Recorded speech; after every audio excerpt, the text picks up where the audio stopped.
So, I've just been following the movies that have been coming out this year, and I'm trying to think, like, what are the movies that could definitely get into the Oscars this year, especially in Best Picture. So here are my 10 picks for the movies that will definitely get into the Best Picture race, as well as my thoughts on the acting categories and the director category, so I hope you enjoy. Even though its luster has kind of fallen off because of the new films coming out from the film festivals and later on in December, I still feel that Sinners still has a big chance to do well in the Oscars. It's a beloved movie, not just from the critics who have given it a lot of high praise, but also from the audiences. And even though it's not like, on the level of a Minecraft movie, it still made a lot of money at the box office. And considering it's original and a unique film, you should give credit to that. And I feel like there's a lot of things you could give it credit for. The directing is amazing, and I feel that Ryan Coogler is gonna be around the full award circuit this year, as well as to the performances. Like Michael B. Jordan playing Smoke and Stack is amazing. You also have Miles Caton, Haley Steinfeld, Jack O'Connell, Delarindo, Uni Mosaku. It's just so many great performances here. And the tech categories, like the costume design, production design, the music even, like the songs here, I feel they're gonna do really well at the Oscars. And again, just from what I've said, there's also like the message about, art and culture and how we have to protect ourselves and the blackness of it all. It's a very resonant film with a lot of audiences, and I feel it is one of the beloved movies of this year, so I still put a lot of bets on Sinners being a big feature at the Oscars. One battle after another wasn't something I was expecting, from its Fortnite collab to not preparing at the fall festivals, and that trailer kind of being a bit mid, like kind of showing like, a basic action movie. I was like, there's no way that's gonna get in, even with like, the director and the star. But when I heard those critical reviews saying it's one of the best of the year, and it getting number one at the box office, I was like, okay, this is gonna get in. And why was I afraid? It's Paul Thomas Anderson. He got in here last time for Licorice Pizza, and from what I've heard, this is one of the best movies he's made. And I've heard the direction is amazing, like as an action film and as a drama, and how it discusses about political topics such as revolution and fighting for what has to be done. And I've heard a lot of good things about the performances, from Leonardo DiCaprio, Sean Penn, Benicio del Toro, Jason Finnetti, Regina Hall, Tiana Taylor. There's just so many good things coming out of it. And I just feel like there's a moment here that could happen for Paul Thomas Anderson. And not just that, there's also Johnny Greenwood, who has done an amazing score and yet has never won for any of his contributions or compositions. And I feel like this is the moment for PTA. Like he could win for this amazing film, but I hope that it doesn't get swept up in the politics and just be rewarded for its quality. A film that's definitely going to get into the Oscar race is Hamnet, directed by Chloe Zhao, who previously did Nomadland. It tells the story of William Shakespeare and his wife Agnes, played by Paul Mescal and Jessie Buckley, as they deal with the death of their son Hamnet and how they're able to grieve, mourn, and also try to explore their emotions through art, through one of William's plays that will later go on to become Hamlet. So I just heard a lot of good things, Chloe Zhao is a great director, ever since Nomadland, which won her that Oscar. I've heard so many good things, about the cinematography, about the set design, the costume design. It looks so lovely from the trailer. And I've just heard so many good things from Paul Mescal and Jessie Buckley in their performances. They really tug at your heartstrings. And, I feel like this movie is going to be very sad, yet very moving. And, there's just been a lot of praise for this movie. It's considered already one of the best of the year. Like, already a top 3 contender. Like, I was already considering this, like, an Oscar baity type movie that is gonna get big and get into the Oscar race. But, with all of these reviews, like, I'm, like, thinking, like, this is definitely gonna get into the top 3. And I can't wait to see how this movie will succeed. I hope it will get a lot of wins, especially for the acting of Buckley and Paul Mescal. A film I'm really excited to see and is definitely gonna do well at the Oscars race is Marty Supreme.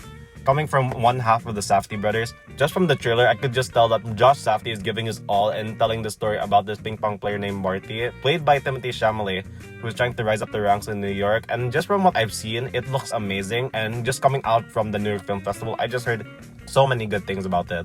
From the performances, the set design, the story, as well as the many types of exciting things that are going to happen. I'm just really excited and hyped to see what will happen with this movie. I know Timothée Chalamet is going to get into the best acting category. He was just there a while ago for A Complete Unknown. And I can't wait to see how great the performances are. There's Kevin O'Leary, Tyler the Creator, Fran Drescher, Odessa Zion, and Gwyneth Paltrow, who was also a previous Oscar winner. So again, with these good reviews and also the huge raves I've seen from a lot of Oscar pundits, I hope Josh Safdie gets his Sean Baker moment, considering all the films he's done, like, Good Time and Uncut Gems. This is his moment where he gets recognized for his great work, just for himself, through this amazing movie, and I hope it does do well at the Oscars, especially in Best Picture.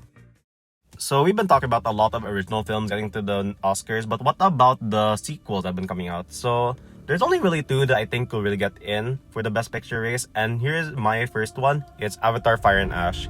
So, as I've seen, with the first Avatar and the second Avatar, they've done really well at the Oscars.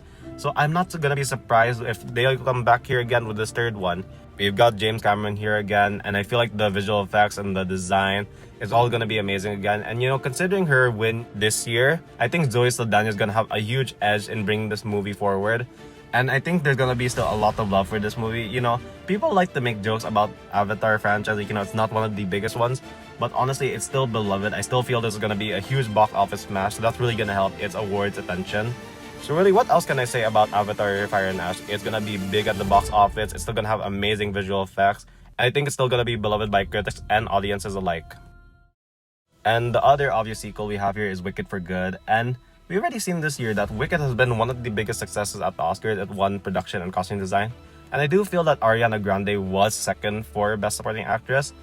And honestly, even though it didn't get the director nomination, I still feel like there's still a lot of love for Wicked and Wicked for Good. Despite all the controversy, about the direction and with Sita Riva, I still feel there's gonna be a lot of love for this film.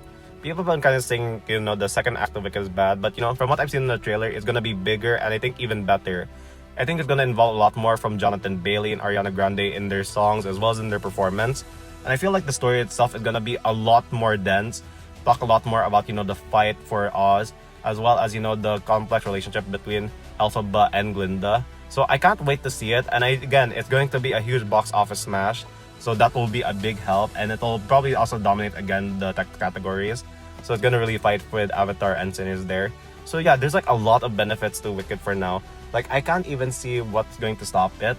I've even heard there's even new original songs, so it's definitely gonna get into the best original song category, maybe. So honestly, I can't see a world where Wicked for Good also fails to get into the Best Picture race.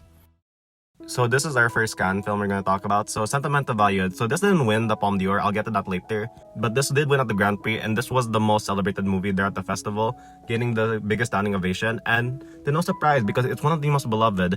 A follow-up to his film The Worst Person in the World, which did get him an Best Original Screenplay nomination. Joachim Trier delivers an amazing film here that has a huge chance to get into the Oscars, get him into Best Director, get him into Best Original Screenplay again, and Best Picture. And you also have great work from Renate Reinsve, Stellan Skarsgård, Ilga Ybsdottir Lilias, and Elle Fanning. I've heard so many good things about their performances, and I feel like, this will be a very lovely comedic, dramatic film about family and art. And I feel like, it will resonate with a lot of the voters, and I just feel there's nothing to stop it, because I feel like it's the movie that will just really tug at their heartstrings, and I do believe it will get into the Oscars. So here we have another requirement for the Oscars Best Picture nomination list, the Netflix Oscar bait film. Ever since Roma, we have The Irishman, Trial of the Chicago 7, Power of the Dog, Don't Look Up, All Quiet on the Western Front, Maestro, Emilio Perez, the drill. So what will be their film this year? Is it going to be Frankenstein, A House of Dynamite, Battle of a Small Player? Honestly, I would really love if they go for K-pop Demon Hunters, but I think the one they would go for is Jake Kelly.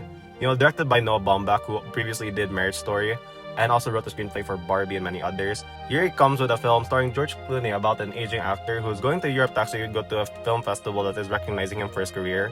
And I just feel like the film itself, the story, it's about this aging actor, he compares himself to Cary Grant. He's reflecting on fame, on his art, on the relationship he's had with, the media and also the actors around him. I feel it's going to resonate with a lot of the voters. A majority of them are actors. So I feel like, the story that is reflecting on the acting lifestyle, they would want to vote for it, you show love. And, it's also George Clooney, but you also have here Billy Crudup, Laura Dern, Adam Sandler, and there's many other cameos and guest stars that are showing up here. So, there's going to be a lot of love for this film. And with Netflix behind it, there's going to be a lot of distribution and marketing. So I feel like there's going to be a lot of attention that will bring it up towards the award space.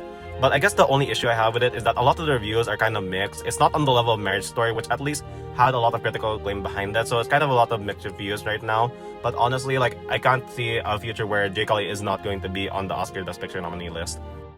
Now we get to a kind of obvious thing where it's more like, this is probably going to happen because, it's the Oscars and we're going to vote for something like this. So Springsteen Delivering Me From Nowhere.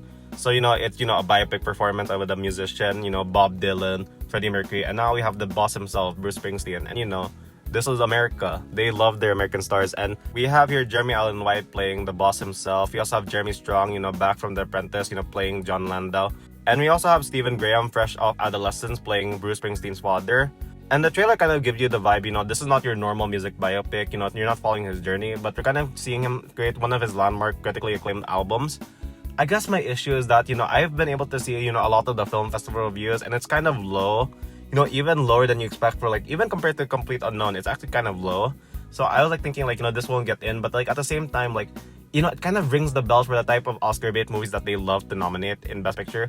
It'll easily get into actor, adapted screenplay, supporting actor for Jeremy Strong, maybe sound again, kind of the stuff that, a Complete Unknown got in, it'll probably get in for. So, it'll be disappointing, but, it makes sense. Now, moving to the Palme d'Or winner, I have It Was Just an Accident, and I just feel like there's a high chance for this movie to get in. As we've seen from the metrics, like in this year and last year, we've seen 2 foreign films get into the Best Picture race. But more specifically, I've been able to see that ever since 2022, there has been at least a Palme d'Or winner in the category. Triangle of Sadness, Anatomy of a Fall, Anora. And I feel this will also happen here. Especially with the story, it's about a man who's trying to execute the man who tortured him during investigations and interrogation, alongside with his own co-conspirators who are trying to understand who this person is and is this the person they're looking for, and how it kind of relates to the director's own journey, having to deal with, the repressive government that also tortured him because of the films he was trying to create that were critical of their policies. And I feel like, that this type of story and this type of narrative will actually help a lot of voters kind of understand and sympathize with what's been happening. And it will help the journey of this film to be able to get into the Oscars, and especially in Best Picture. And I hope it also gets into stuff like Best Director and Best Screenplay for Jafar. And I think, like, it really helps that, there's been a lot of love and admiration for this film. So I can't wait to see what happens next for it.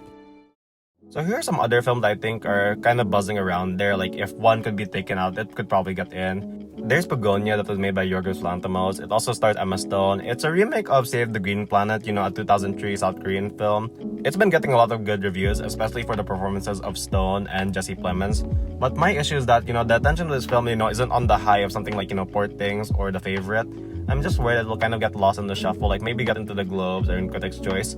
But honestly, I just hope, like, there's still a lot of attention that will come around in the Oscars, maybe in, the tech categories like cinematography or production design. And of course, an acting nomination for Emma Stone. I also have No Other Choice. This is from Park Chan-wook. And I was, like, really hoping he could get in. But, considering, we have Sentimental Value, and we also have here It Was Just an Accident. Like, could there really be 3 foreign films in the Best Picture race?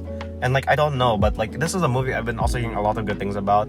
I love Oldboy. I love Decision to Leave. And, and when I heard Lee Byung-hun was in this movie, I was so excited. He plays a dad and a recently laid off worker who's now trying to deal with the best way to try and take care of his family, and how to deal with the other employees who are trying to get his job. And I just saw, like, the direction, cinematography, all of the performances I've just seen from the trailers, they look so amazing, and I just can't wait to see it. It'll be a shame if it can't get in, but I hope it gets in some places, like maybe adapted screenplay, at least, for Park Chan-wook. He deserves an Oscar at this point, and I can't wait to see if he does get it. There's also The Testament of Anne Lee, which was directed by Mona Fastvold. Now, she is actually Brady Corbet's partner and has worked with him on a lot of movies such as The Brutalist. And this movie is actually about Anne Lee, who was the leader of the Shakers movement in America. And it's also actually a musical, and it stars Amanda Seyfried, Louis Pullman, Thomasin McKenzie, who have been getting a lot of praise for their performances. However, the movie has been getting rather mixed to positive reviews, and I'm concerned that this movie could be like an Emilia Perez situation, where it's a bit of a polarizing musical, but it would kind of sweep in the Oscar nominations. I've seen the pictures from it. It could get into production design, costume design, actress, supporting actress. It could even get into song, and I think that's a high possibility, honestly. Also, I do think that Frankenstein could have a chance. Although I'm scared it might be like a Nosferatu where it will only get into the tech categories, I still feel with Guillermo del Toro here, he's got an in for Nightmare Alley, and there's a lot of love for this movie. We have here Oscar Isaac, Mia Goth, and even a good performance from Jacob Elordi.